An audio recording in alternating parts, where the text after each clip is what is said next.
سلام به اشاق علوم غریبه، تیا هستم. تو این اپیزود میخوایم به افشای یکی از بزرگترین ایدئولوژیست های جمهوری اسلامی امروزی بپردازیم. علی شریعتی، یک معلم سخنور در ظاهر و در خفا یک ذهنخوان نابغه. در سالهای 70 شخصی با کت بارانی مرا صدا می‌زد. اتوبوسی نشسته بودم به سمت تجریش رفتم. دست یهو بهم سلام میکنه. من دور و برم رو نگاه کردم، کسی رو ندیدم و صدای دوباره بهم گفت سلام، میخوام باهات خصوصی حرف بزنم. یهو از جام پریدم، چپ چپ به بغل دستم نگاه کردم و دیدم سرش به کار خودشه. نگام افتاد به شخصی جلوی اتوبوس که داره با چشم بهم اشاره میکنه. سرم انداختم پایین، نشستم و صدایی در ذهنم گفت با تو هم. آره با تو هم. سرم آوردم بالا، دیدم داره نگام میکنه و کمی لبخند میزنه. دیگه مطمئن بودم که فقط صداش رو من میشنوم. سرم انداختم پایین، چیزی در گوشم گفت نمیخوای بهم محل بدی؟ بغل دستیم بهم یه ضربه زد، گفت آقا ایستگاه شماست. من یک کلمه هم باش حرف نزده بودم، ولی بلند شد و بهم اشاره کرد که پیاده شم ایستگاه. انگار مطمئن بود من بهش گفته بودم اینجا بهم یادآوری کن. شرایط عجیب بود. دیدم چند نفر دارن نگاه میکنن این صحنه رو. پیاده شدم، اونم پیاده شد. صمیمانه با هم دست داد، باشو معرفی کرد، گفت از انجمن سکوت. وقتی با هم صحبت میکردیم تاکید میکرد رو این که خیلی وقت دنبالتیم. خودش رو از شاگردان مستقیم شریعتی معرفی کرد. اون سالها اسم انجمن سکوت رو هم نشنیده بودم. امروز که باهاتون صحبت میکنم خیلی ها تجارب تلخی رو از انجمن سکوت داشتن، خیلی ها زیر شکنجه هاشون بودن، خیلی ها نمیدونن چرا خیانت کردن، چرا هیپنوتیزم شدن و این تلپات ها چی کار میکنن تو زندگی ما.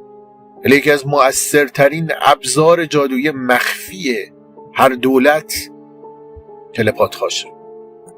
تلپات ها چشم سومشون بازه و هر کاری رو که دلشون بخواد شما رو وادار میکنن انجام بدید. تو اون لحظه شما در مسخ کامل بودید، فکر کردید ایده خودتونه، حرفی رو زدید، کاری رو کردید.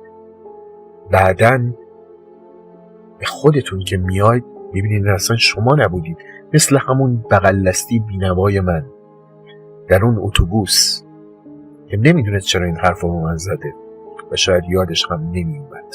بالاترین لول تلپاتی انتقال فکره. بله، شمایی که استعداد تلپاتی دارید در علوم غریبه میتونید ذهن دیگران رو بخونید. همه چیز شروعش با ذهن خوانیه و در همه جای دنیا این استعداد رو به اسم ذهن خوانها یا اسکنرها میشناسن.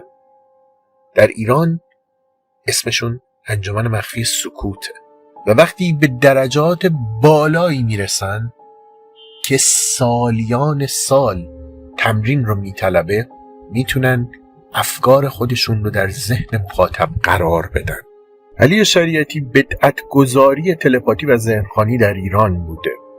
زمانی که دبیرستانی بود در مشهد توسط نشر عقاید اسلامی ریکروت میشه. اسرار دعانویسی، سیمیا، کیمیا و علوم غریبه رو شروع میکنه به یاد گرفتن.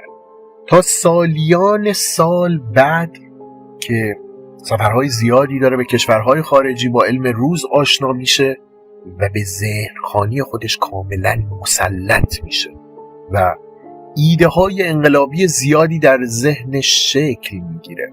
بهترین جا برای انتشارش کجا بوده؟ تریبونی که هزاران نفر صداش رو بشنون. این جادو رو چاکرای پنجش بوده، یعنی حنجره. انرژی که مستقیم از چشم سومش به حنجرش منتقل می شده. شریعتی نیاز به نیرو داشت نیروهای جوانی که باید از کودکی روشون کار میکرد. بله، خیلی کودکی، از رحم مادر.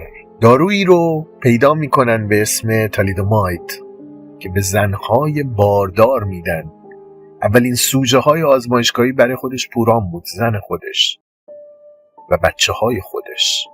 4 بچه هایی که همه پاینیل گلندشون بزرگ بوده، مغزشون بزرگ بوده، چشم سومشون باز بوده و کودکان استثنایی شدن. همین الان که کارنامه هر 4 فرزند رو ببینید، احسان و سارا و سوسن و مونا از نخبه های ایرانی هستن و برای اینکه شریعتی بتونه لشکر خودش رو بسازه، به عنوان داروی درمان تهوع در باروری به خیلی از زنهای دهه 40 تا 50 این دارو داده میشه. و همپیمانان قدیمی شریعتی که حالا نهضت مقاومت ملی رو درست کرده بودن، شروع میکنن به تربیت نسل بعدی که قرار انقلاب کنه و کشور رو در دست بگیره.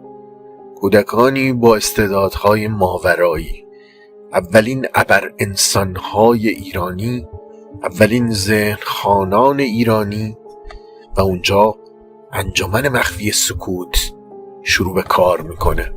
روزی با شما هم تماس خواهند گرفت. اگر یک تلپات واقعی باشین، اگر استعداد داشته باشین، یا در زمان بارداری مادرتون در معرض این دارو بوده باشه که در سازمان‌های اطلاعاتی دنیا الان فقط ازش استفاده میشه، شما هم یک تلپات به دنیا اومدید و یا به دست دشمن میافتید و تربیت میشید به عنوان یک اسلحه، یا جای دور همین دور و بر ما در خرمی و سرسبزی جایی مثل آکادمی علوم غریبه با استاد مهربانی مثل خودم آموزش خواهید دید. میدونیم اگر شریعتی دست کانون نشر عقاید اسلامی نمی افتاد، شاید آینده متفاوتی داشت. شاید اگر شستشوی ذهنی داده نشده بود، در مکاتبی مثل اسلام آینده متفاوتی داشت. امروز روز همه میدونیم حتی سکولاریسم راه پیروزی نیست. دین نباید وجود داشته باشه. انسان آزاده در قید بردگی و کنترل و نظارت انسانهای دیگه به وعده پاداش و مجازات خدایی که سالیان سال انسانش رو فراموش کرده نباید کنترل بشه. و مهمترین سوالی که تو این اپیزود جواب میدیم، آیا شما هم تلپات هستید؟ آیا استعداد یادگیری ذهنخوانی رو دارید؟ لیاقت بسیار زیادی میخواد. آزمون ساده ای داره. من با چشم سومم به یک عدد 3 رقمی فکر میکنم و انرژیش رو میفرستم. 5 ثانیه. خب حالا حدستون رو هر نفر فقط یک کامنت حدستون رو بنویسید. شخصی که درست حدس زده باشه حقیقتا چشم سومش بازه و تونسته این عدد رو از من دریافت کنه. در اپیزود بعد عدد رو اعلام میکنم و برنده رو اعلام میکنم و به عنوان جایزه یک کریستال آمیتیست که از گرید خودم بیرون اومده براش میفرستم. باشد که نوری باشه بر چشم سومش و استعداد ناب تلپاتی رو درش تقویت کنه.